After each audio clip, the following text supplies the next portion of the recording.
Comment rédiger une lettre de motivation pour obtenir un contrat d'apprentissage ou pour se faire embaucher? Déjà, il faut respecter la méthode de la lettre administrative. Il faut donc préciser tous les champs obligatoires d'un courrier, votre identité en haut à gauche, celle du destinataire en haut à droite. Attention, écrivez à l'attention de et non à l'intention de. Indiquez également le lieu d'émission et la date à droite, puis l'objet en rappelant l'intitulé de l'emploi pour lequel vous postulez. Ensuite, soyez poli et n'oubliez pas la formule d'appel. Quand vous ne connaissez pas le sexe du recruteur, utilisez madame, monsieur.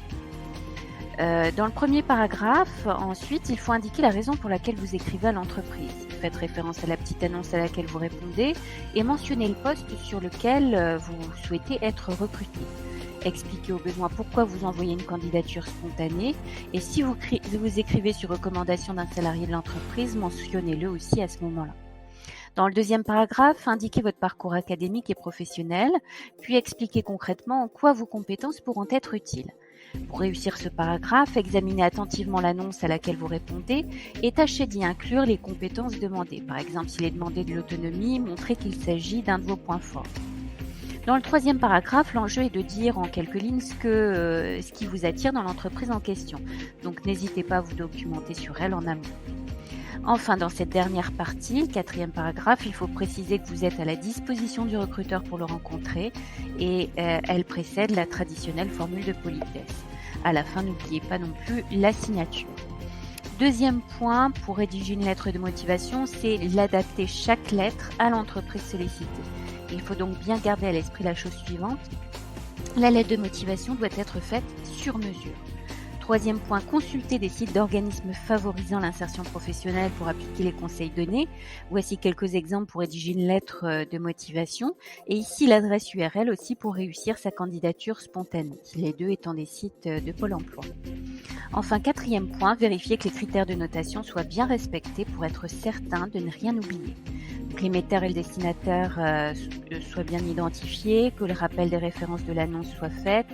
N'oubliez pas non plus la formule d'appel au début de la lettre et la formule de politesse à la fin, la signature en bas de la page, la mise en paragraphe, les informations pertinentes pour le poste visé et la qualité de l'expression écrite. Donc l'orthographe doit évidemment être parfaite, même si vous utilisez un exemple de lettre de motivation, relisez-vous et n'hésitez pas à vous faire relire par une autre personne aussi. Utilisez aussi le correcteur automatique de votre traitement de texte. Une faute d'orthographe peut être rédhibitoire, surtout si l'emploi désiré implique des tâches de rédaction. Faites une lettre aérée aussi au paragraphe bien distinct et n'hésitez pas à utiliser la fonction justifiée de votre traitement de texte pour bien ordonner les paragraphes si vous envoyez votre lettre via un document distinct en pièce jointe ou imprimé. Enfin, la lettre de motivation doit donc contenir ces différentes parties et elle doit être organisée et structurée en paragraphes. Donc pour résumer, pour rédiger une lettre de motivation, il est conseillé 1. De respecter la méthode de la lettre administrative, 2. D'adapter votre lettre à l'entreprise contactée, 3. De s'informer des conseils donnés par les organismes habilités à l'insertion professionnelle comme Pôle emploi, et 4. Vérifier le respect de tous ces critères avant de l'envoyer. À votre tour maintenant. Created using Powtoon.